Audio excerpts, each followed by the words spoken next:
All right, just going over what is a closure in programming. So pretty much, so a closure is there's like three rules to a closure. Actually, I just went over reading this on this, doing one in Python and a little bit one in JavaScript too. But a Python is just a nested function uh, that that a nested function will refer to a variable from an enclosing function, and then you just return that nested function.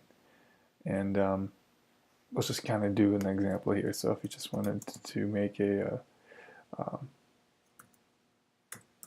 multiplier, make a multiplier function. It takes an n, and then you have a def multiply, or multiplier, I guess. It takes an x, and then it just returns n times x. Now we want to, so we have, this is our enclosing function, make multiplier, and then our nested one is multiplier. And then, so in our rules, you want to return the nested function, so then you just return multiplier. So what you can do is you can say like times 5 would equal make multiplier times 5. So then if we want to print that out, times 5, we want to take a number like 3. So if we do this, Python closure, it returns 15. So if we do, we can do, whoops, 5 and 6, we can see this will return 20, 25, 30.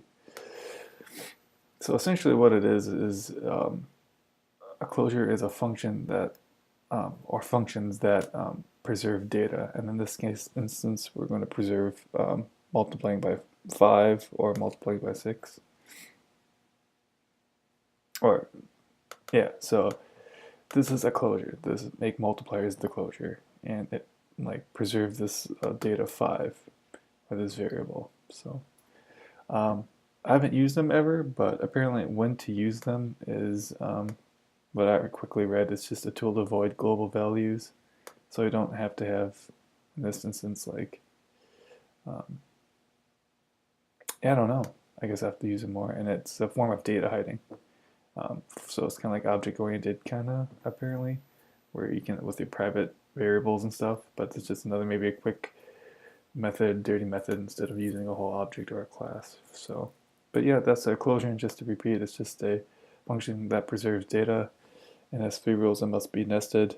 The nested function must refer to a value that's defined in the enclosing function, which would be n here, and then it just returns that nested function, which is multiplying and return it. So